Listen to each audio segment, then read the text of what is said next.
안녕하세요. 제가 가장 소중하게 여기는 동생의 이야기를 조금 들려드릴까 해요. 바로 저희 가족 모두가 간절히 기다렸던 아주 귀한 조카의 탄생 이야기랍니다. 이야기는 저 언니인 김민정의 시선으로 풀어보려고요. 저는 지금 병원 복도에 서 있어요. 제 동생 김지은이 힘든 시간을 보내고 있는 곳 바로 바깥이죠. 창밖은 초여름의 따사로운 햇살로 가득하지만 이 복도에는 왠지 모를 팽팽한 긴장감이 감돌고 있어요. 20살 초반에 제가 첫 아이를 낳을 때와는 전혀 다른 분위기였죠. 저와 부모님, 그리고 제 부인 명준 씨까지 우리 네 사람은 숨소리마저 조심하며 대기하고 있었답니다. 지은이가 결혼한 지 만 2년이 훌쩍 넘었었죠. 저희 동생 지은이는 어릴 때부터 몸이 약했어요. 잔병치레가 많았고 또래 아이들처럼 뛰어노는 것보다는 조용히 그림을 그리거나 책을 읽는 편이었죠. 저희 부모님께서는 늘 지은이 걱정뿐이셨어요. 특히 어머니는 지은이가 감기라도 걸릴 아치면 밤새도록 곁을 지키셨거든요. 약재를 다리거나 몸에 좋다는 음식을 찾아 헤매시던 어머니의 뒷모습은 제 기억 속 지은이의 어린 시절 배경처럼 늘 애틋하게 남아있답니다. 다행히 지은이는 몸이 약한 것과는 별개로 심성이 굉장히 강하고 맑은 아이였어요. 쉽게 지치긴 해도 쉽게 포기하는 법은 없었죠. 특유의 조용하고 은은한 미소로 오히려 주변 사람들을 위로하는 그런 재주가 있었어요. 하지만 20살이 넘어서도 그녀의 작은 몸은 저희 가족에게는 영원한 숙제였답니다. 아프지 않고 건강하게만 살아다오. 그것이 저희 가족의 가장 큰 바람이었죠. 지은이는 30을 훌쩍 넘겨 명준 씨를 만났고 어렵지 않게 결혼에 골인했어요. 명준 씨는 지은이의 여리고 섬세한 부분을 깊이 이해해주는 참 다정하고 사려 깊은 사람이었죠. 저희 가족은 명준 씨를 만나 지은이가 더욱 행복해하는 것을 보며 진심으로 안도했답니다. 결혼 후 2년간 아이 소식이 없었어요. 저희는 겉으로 내색하지 않으려고 애썼지만 은연중에 지은이가 조금은 힘들어하고 있다는 것을 느낄 수 있었어요. 병원도 다녀보고 좋다는 것도 해봤겠죠. 하지만 지은이는 언니, 우리 둘만 행복해도 돼. 아이는 우리가 선택할 수 없는 영역이잖아. 하고 늘 담담하게 말하곤 했어요. 그 말을 들을 때마다 제 마음 한구석은 늘 아려왔답니다. 동생의 그 절제된 미소 뒤에 얼마나 많은 포기와 간절함이 숨어 있을지 짐작하기 어려웠거든요. 저희 가족은 그저 침묵 속에서 간절한 바람을 품고 있었어요. 말하지 않아도 모두가 같은 곳을 바라보는 그런 마음 아시죠? 그러던 지난 가을이었어요. 지은이에게서 전화가 왔죠. 아주 조용하고 조금 떨리는 목소리였어요. 언니, 나 아기가 생겼어. 저는 그 순간 눈물이 터져 나올 것 같았지만 지은이 앞에서 울음을 삼켰답니다. 억지로 침착함을 유지하려고 노력했어요. 지은아, 정말 잘 됐다. 너무 축하해. 몸조리 잘해야 한다. 제 목소리도 덩달아 떨렸었죠. 그렇게 시작된 임신기간은 저희 가족에게 기쁨과 긴장을 동시에 안겨주었어요. 지은이가 워낙 약했기에 병원에서는 고위험 산모로 분류했었거든요. 불안한 마음에 저는 30분 거리인 지은이네 집을 매일 출퇴근하듯 드나들었답니다. 지은이는 괜찮다며 저를 돌려보내려 했지만 저는 차마 발걸음이 떨어지지 않았어요. 그냥 눈으로 지은이의 안녕을 확인해야만 마음이 놓였거든요. 그리고 오늘 마침내 그 길고 긴 기다림의 끝에 도달했어요. 지은이가 진통을 시작해 병원에 입원했죠. 복도 끝에서 들려오는 지은이의 힘든 신음소리에 저희 네 가족은 아무 말도 할 수 없었어요. 그저 벽에 기대어 오직 아기와 지은이의 무사함만을 간절히 빌고 있었답니다. 이 작은 아기는 단순히 한 생명의 탄생이 아니라 저희 가족이 수십 년간 품어온 간절한 사랑과 염원이 드디어 결실을 맺는 순간이었거든요. 과연 이 모든 간절함이 무사히 작은 기적을 안겨줄 수 있을까요? 저희 가족의 기쁨은 그리 오래가지 못했어요. 임신 소식을 알게 된 기쁨과 환희는 잠시, 지은이의 몸 상태가 빠르게 나빠지면서 온 집안에 다시 긴장감이 감돌기 시작했답니다. 병원에서 고위험 산모라는 진단을 받았을 때 저희는 이미 어느 정도 예상하고 있었어요. 하지만 막상 현실이 되니 충격이 컸죠. 문제는 지은이가 겪은 입덧이 단순한 입덧 수준이 아니었다는 점이에요. 음식을 전혀 넘기지 못하고 물조차 제대로 마시지 못하는 지경이었거든요. 임신 5조 HYPRMS IS GRAVIDARUM라고 하더군요. 살이 쭉쭉 빠지면서 급격하게 탈수 증세가 왔고 결국 지은이는 입원과 퇴원을 반복하게 되었어요. 그때부터 저는 제 일상을 반납해야 했어요. 지은이네 집과 병원을 오가는 일이 하루 일과의 대부분이었죠. 저는 제 나름대로 살림을 꾸리고 있었지만 지은이만 생각하면 도저히 마음을 놓을 수가 없었거든요. 매번 병원에 입원할 때마다 저는 지은이 곁을 지켰어요.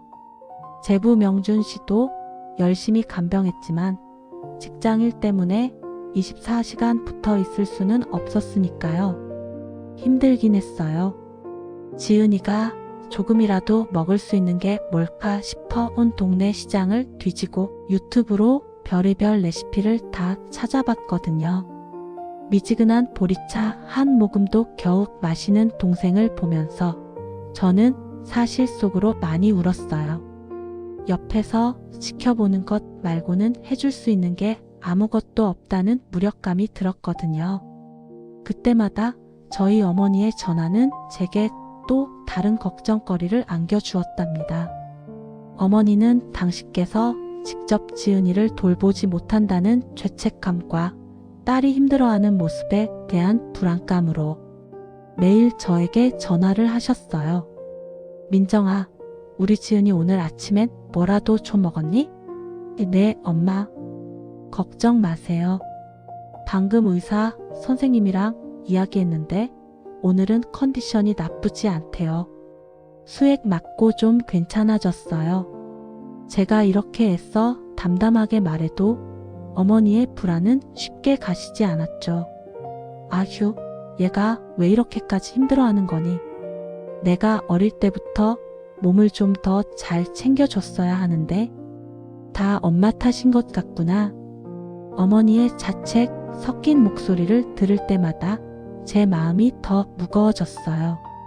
어머니께 지은이는 영원한 작은 아이였으니까요. 그래서 저는 어머니의 걱정을 덜어드리는 동시에 제가 굳건히 지은이의 버팀목이 되어야 한다고 다짐했었답니다. 한 번은 지은이가 병실 침대에 기대어 흐느끼는 모습을 보았어요. 조용히 눈물을 닦는 지은이에게 다가가자 지은이가 작은 목소리로 말했죠. 언니, 나 때문에 온 가족이 이렇게 고생해도 되는 걸까? 명준 씨도 회사에 지각하고 언니도 매일 왔다 갔다 하고 내가 너무 약한가 봐. 엄마한테도 너무 죄송하고. 그 말에 저는 순간 울컥했지만 절대로 제 감정을 내보이지 않으려고 애썼어요. 제가 흔들리면 안 되잖아요. 무슨 소리야, 김지은? 그런 생각하지 마. 너 혼자 힘든 거 아니야. 우리 가족이잖아. 그리고 이 아기는 우리 모두가 기다린 아기야. 걱정하지 마. 언니가 있잖아. 명준 씨도 있고. 저는 지은이의 손을 꼭 잡았어요. 그녀의 손은 임신 전보다 훨씬 뼈가 앙상했죠. 내 동생이 이렇게까지 힘들어도 괜찮을까? 하는 의문이 자꾸만 머릿속을 맴돌았답니다. 제가 해줄 수 있는 것은 고작 영양가 없는 농담이나 차가워진 수건을 이마에 올려주는 것 뿐이었어요. 이 강렬한 물리적인 고통 앞에서는 정신적인 지지라는 게 너무나도 부족해 보였거든요. 그럼에도 저는 매일매일 지은이 옆에서 버텨냈자는 말을 끊임없이 되뇌었어요. 저의 굳건한 존재 자체가 지은이에게는 가장 큰 위로가 될 거라고 믿었거든요. 그렇게 며칠이 더 흘렀을까요? 어느 날 새벽, 지은이의 컨디션이 급격히 나빠져 다시 응급실로 달려가게 되었어요. 탈수 증세가 너무 심각했던 거죠. 창백하게 질린 동생을 보며 저는 순간적으로 더 이상은 안 되라는 생각이 들었답니다. 저는 그 자리에서 명준 씨에게 말했어요. 명준 씨, 걱정하지 말고 회사 일 잠시 정리해요. 우리가 지은이 옆을 지켜줘야 해. 이건 우리가 함께 이겨내야 하는 일이야. 명준 씨는 고개를 끄덕이며 당장 다음 날부터 휴가를 내겠다고 했죠. 그 순간 제 안에서는 아주 단단한 결심이 섰어요. 이제부터 모든 불안과 걱정은 제가 맡아야겠다고요. 지은이는 오직 아기를 무사히 낳는 일에만 집중하도록 저는 외부의 모든 것을 막아주는 방패가 되어주기로요. 이 아이가 세상에 나오는 그날까지 저는 절대 지치지 않을 거예요. 이제 남은 시간은 단 몇 주. 저희 가족의 가장 간절한 기도가 드디어 현실이 될 때가 다가오고 있었답니다. 제 마음속에 단단한 결심이 선 순간부터 저는 정말 바쁘게 움직였어요. 지은이에게는 언니가 다 알아서 할게. 넌 그냥 편안하게 누워만 있어라고 말했죠. 명준 씨가 휴가를 낸 덕분에 우리는 두 사람이 번갈아 지은이를 간병할 수 있었답니다. 명준 씨는 주로 밤을 책임졌고 저는 낮 시간에 병원 살림을 도맡았어요.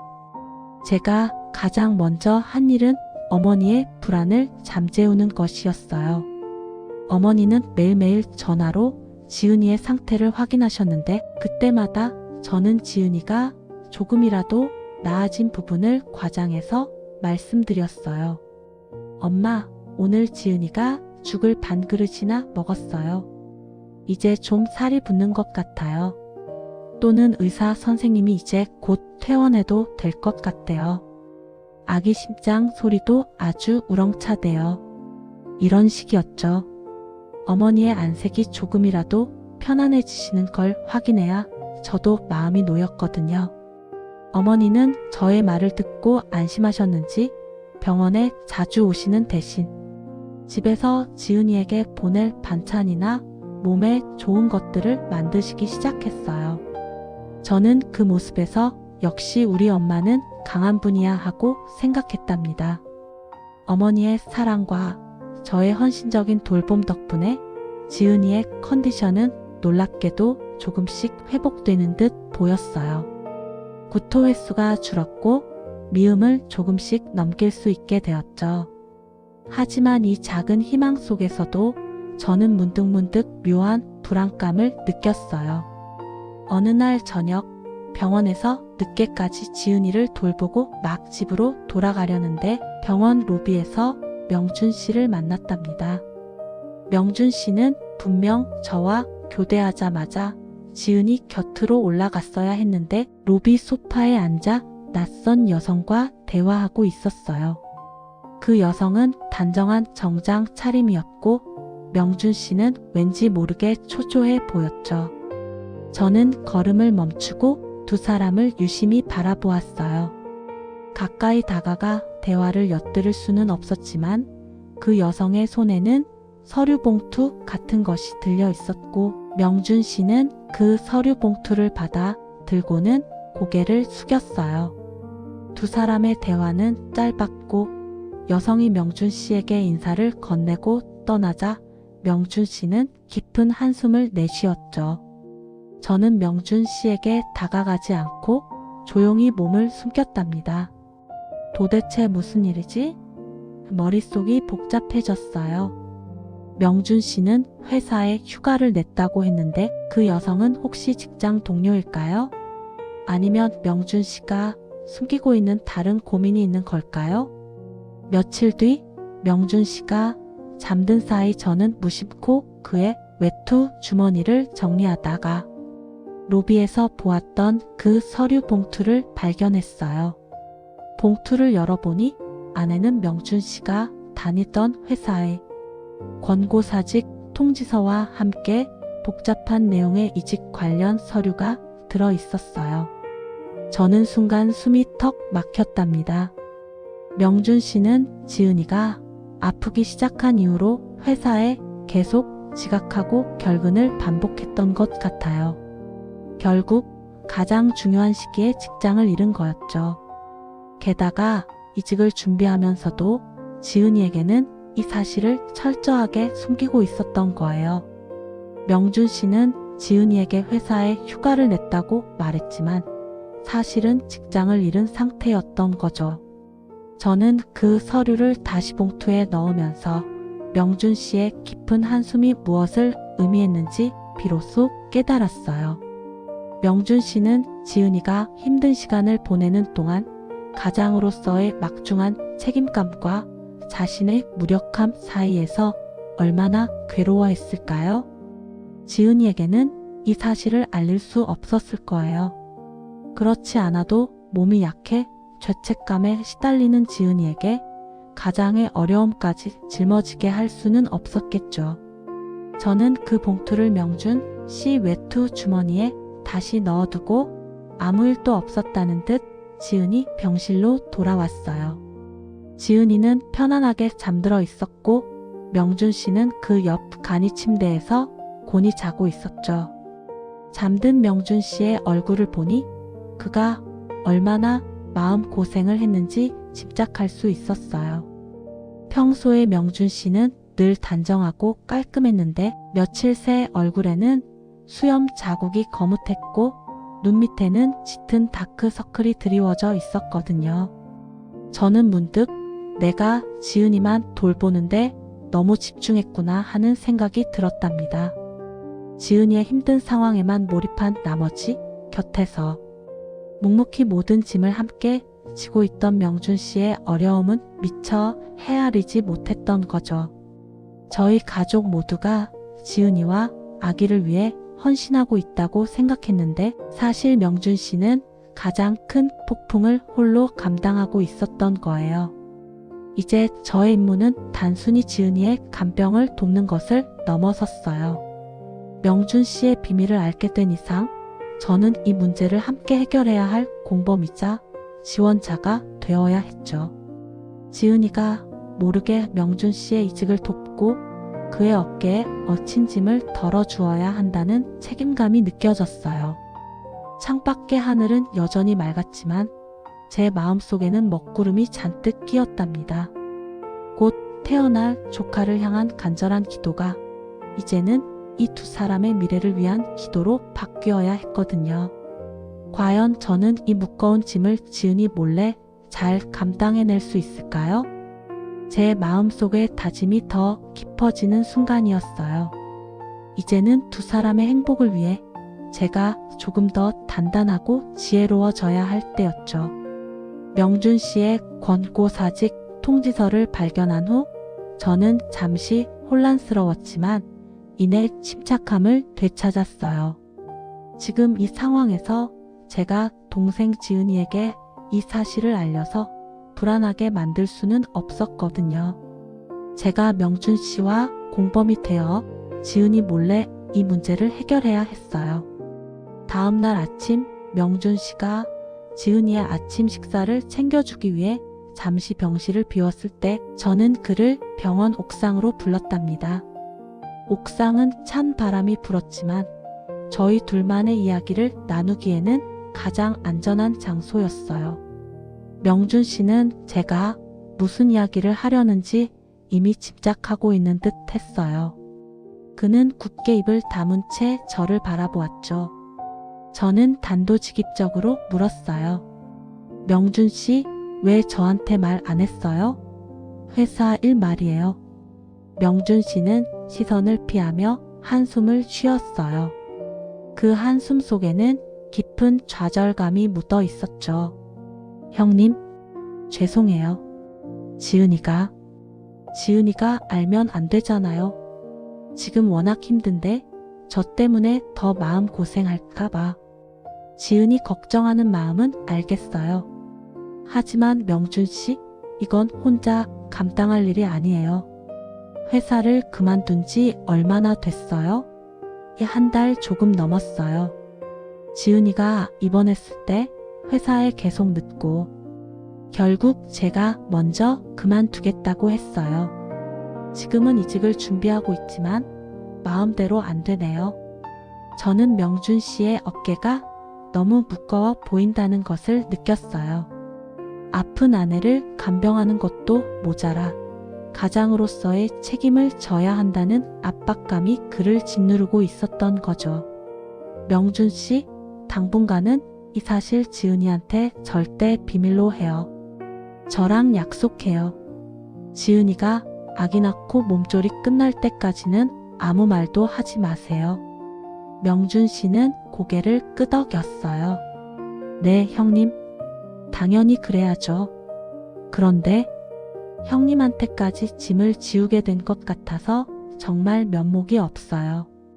괜찮아요. 우리가 가족이잖아요. 지은이에게의 아기는 간절한 희망이지만 명준 씨에게는 절대적인 부담이 될 수 있다는 거 제가 왜 몰랐겠어요? 이제부터 저한테 솔직하게 말하세요.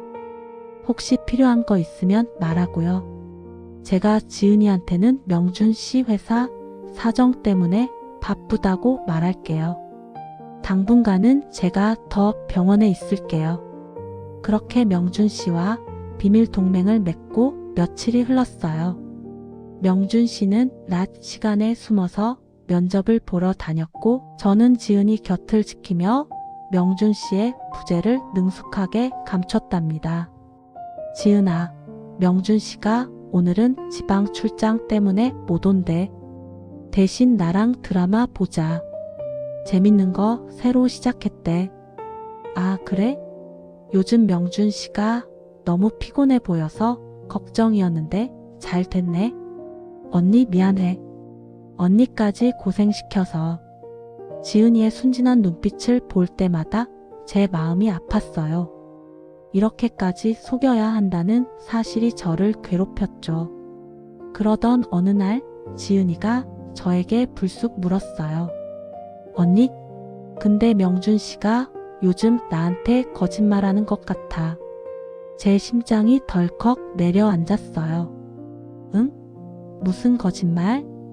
저는 태연한 척했지만 목소리가 미세하게 떨리는 것을 느꼈어요. 명준 씨가 어제 나한테 회사에서 중요한 프로젝트 때문에 바쁘다고 했거든. 근데 명준 씨 옷에서 이상한 냄새가 났어. 그건 우리 회사 근처 공사장에서 나는 냄새였어. 그리고 어제 오후에 명준 씨 휴대폰으로 면접 일정이라고 알림이 왔었어. 내가 실수로 봤어. 언니, 명준 씨 혹시 회사 그만뒀어? 나한테 말 못할 일이 생긴 거야? 지은이의 눈이 저를 똑바로 쳐다보았어요. 그 눈빛은 약하지만 강했고 속일 수 없는 진실을 요구하고 있었죠. 더 이상 거짓말을 할 수 없다는 것을 깨달았어요. 제가 애써 쌓아 올린 모든 보호막이 한순간에 무너지는 기분이었답니다.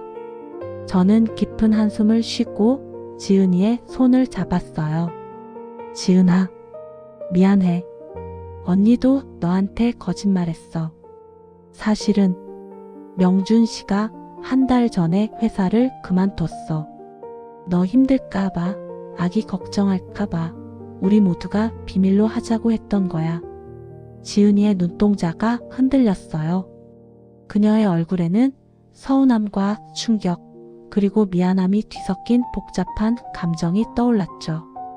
언니, 어떻게 나한테 그럴 수 있어? 나는 명준 씨가 나한테 모든 걸 숨기는 줄 알았어. 나는 언니는 내 편이라고 생각했는데 지은이의 목소리가 떨리더니 눈가에 인해 눈물이 고였어요. 지은아, 제발 오해하지 마. 이건 널 위한 일이었어. 내가 지금 가장 중요해. 내 몸이 가장 중요하다고. 저는 순간적으로 소리치듯 말해버렸어요. 지은이는 침대에서 몸을 일으켜 앉았어요. 그녀의 표정은 고통스러웠지만 그 고통은 육체적인 고통이 아니라 심장 깊은 곳에서 오는 배신감 때문인 듯 보였죠. 언니, 나는 아이를 낳는 게 전부가 아니야. 나는 명준 씨의 아내고 나는 가족이야. 나한테 이런 큰일을 숨기는 게 그게 정말 나를 위하는 일이라고 생각해? 나한테는 명준 씨의 힘든 마음을 나누는 게 나 혼자 편안하게 누워있는 것보다 훨씬 중요하다고. 지은이의 눈물은 뜨거웠어요. 그 눈물은 저의 오만함과 독단적인 판단을 질책하는 것 같았죠. 저는 지은이의 강한 의지에 순간 압도당했어요.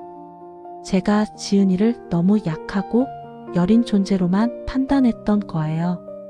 그녀는 병상에 누워 있었지만 정신적으로는 저보다 훨씬 단단하고 책임감이 강한 사람이었죠.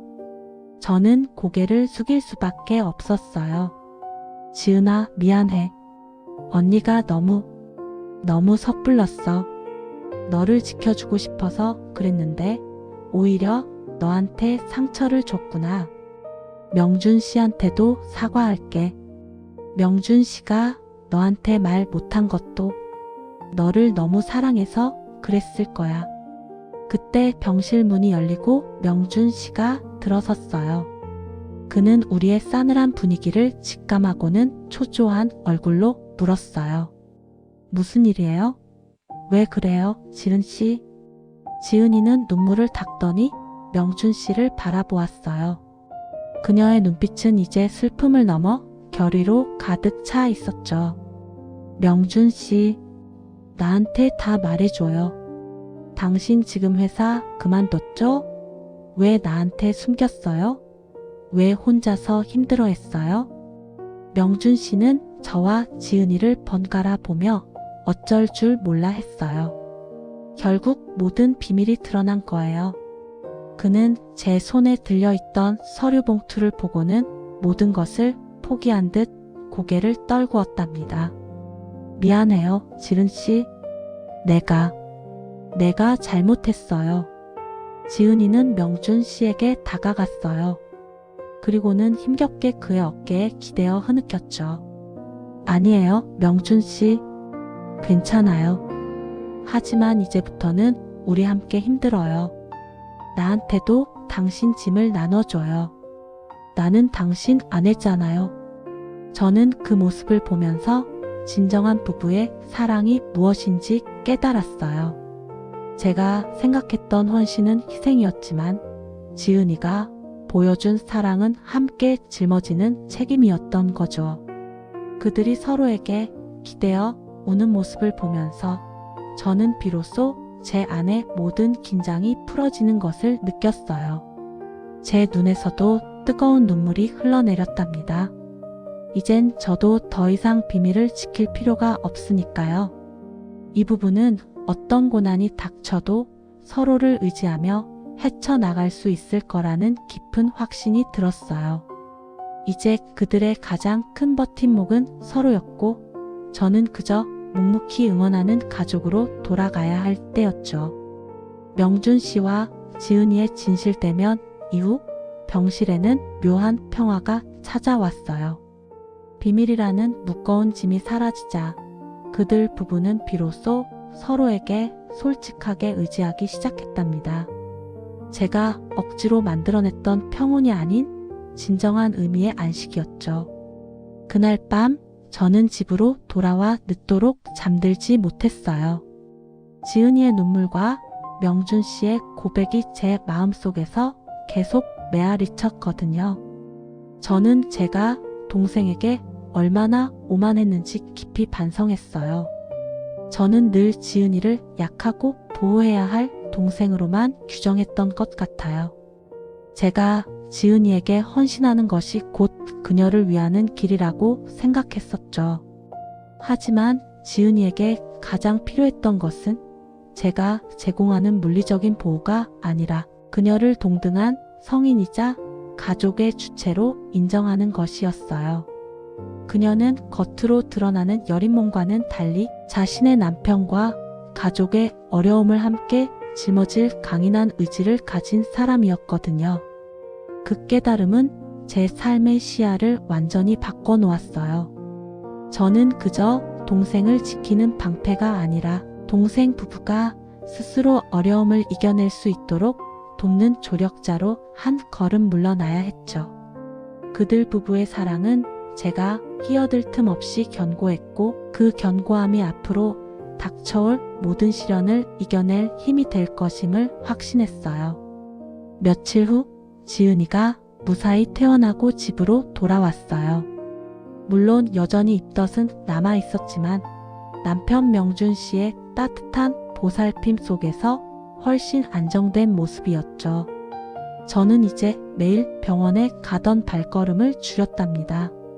대신 일주일에 2-3번 정도만 방문하며 어머니의 정성 어린 반찬을 나르거나 지은이의 청소나 빨래를 도와주는 정도로 물러났어요. 지은이 부부는 조심스럽게 미래를 준비하기 시작했어요. 명준 씨는 실직 상태였지만 지은이는 오히려 명준 씨에게 힘이 되어 주었죠. 괜찮아요, 명준 씨. 우리 아이는 복덩이일 거예요. 아이 낳고 조금 천천히 시작하면 되죠. 우리 힘 합쳐서 뭐든 이겨낼 수 있어요. 그 말을 듣고 명준 씨는 다시 힘을 얻었답니다. 지은이의 그 담백하고 굳건한 태도가 명준 씨에게는 어떤 위로보다 큰 힘이 되었을 거예요. 저는 두 사람의 뒷모습을 보면서 문득 어린 시절 저희 부모님의 모습이 떠올랐어요. 저희 아버지는 사업에 크게 실패하셨을 때도 늘 어머니 앞에서 꼿꼿하려고 애쓰셨죠. 하지만 어머니는 그런 아버지를 조용히 지지하며 늘 괜찮다, 다시 시작하면 된다고 말씀해 주셨답니다. 지은이의 모습은 딱 그런 저희 어머니의 젊은 시절 같았어요. 가족의 사랑이란 서로의 부족함이나 어려움까지 기꺼이 품어 안는 함께 있음 그 자체라는 것을 다시금 깨달은 거예요. 시간은 흘러 마침내 지은이의 예정일이 다가왔어요. 저는 다시금 긴장했지만 지난번처럼 공포에 질리지는 않았답니다. 지은이와 명준 씨가 서로에게 기대고 있는 모습을 보았기 때문이죠. 진통이 시작되어 지은이가 다시 병원으로 실려가던 날, 저는 지은이의 손을 잡고 조용히 속삭였어요. 지은아, 괜찮아. 명준 씨가 옆에 있잖아. 너는 강한 아이야. 이제 내가 사랑하는 사람들과 함께 힘껏 이 기쁨을 맞이하면 돼. 길고 긴 진통 끝에 드디어 아기의 우렁찬 울음소리가 터져 나왔어요. 복도에서 저희 가족 모두는 그 소리를 듣고 안도와 감격의 눈물을 쏟았죠. 의사 선생님이 나오셔서 건강한 여자아이입니다 라고 말씀하셨을 때 저희 가족은 그제야 지난 몇 달간 참아왔던 모든 긴장을 풀어놓을 수 있었답니다. 저희의 작은 조카 예은이가 태어난 거예요. 예은이는 정말이지 저희 가족 모두의 염원과 사랑을 먹고 태어난 듯 맑고 건강한 아기였어요. 지은이의 얼굴에는 해맑은 미소가 가득했고 명준 씨는 아기를 품에 안고 한참 동안 눈물을 닦지 못했죠. 그들의 눈빛은 서로를 향한 감사와 사랑으로 가득 차 있었답니다. 저는 예은이를 품에 안았어요. 작고 따뜻하고 세상의 모든 희망을 담고 있는 듯한 무게였죠. 이 아기는 단순한 새 생명이 아니었어요. 이 아이는 저희 가족이 서로를 얼마나 깊이 이해하고 사랑하는지 확인시켜 준 존재의 증표였어요. 어려움 속에서 나눈 솔직한 대화와 서로에게 기대어 버텨낸 시간들이 만들어낸 가장 값진 선물이었답니다. 물론 지은이 부부 앞에는 여전히 명준 씨의 재취업 문제와 육아라는 현실적인 과제가 남아있을 거예요. 하지만 이제 저는 조금도 걱정하지 않아요. 그들은 이미 가장 어려운 시기를 사랑과 신뢰로 함께 이겨내는 법을 배웠으니까요. 저는 이제 동생 부부의 앞날을 멀리서 조용히 응원하는 든든한 언니로 돌아가려 합니다. 때로는 가장 가까운 가족이라 할지라도 그들의 몫까지 대신 짊어지려 하지 않고 그들의 자생적인 힘을 믿고 응원해주는 것이 진정한 사랑이자 헌신이라는 것을 깨달았거든요. 창밖을 보니 초여름의 햇살이 예은이의 요람을 환하게 비추고 있었어요. 모든 고난과 역경을 딛고 피어난 가장 아름다운 봄꽃처럼 말이죠. 저희 가족의 이야기는 이제부터 다시 시작될 거예요. 예은이의 웃음소리가 가득한 따뜻하고 희망찬 이야기로 말입니다.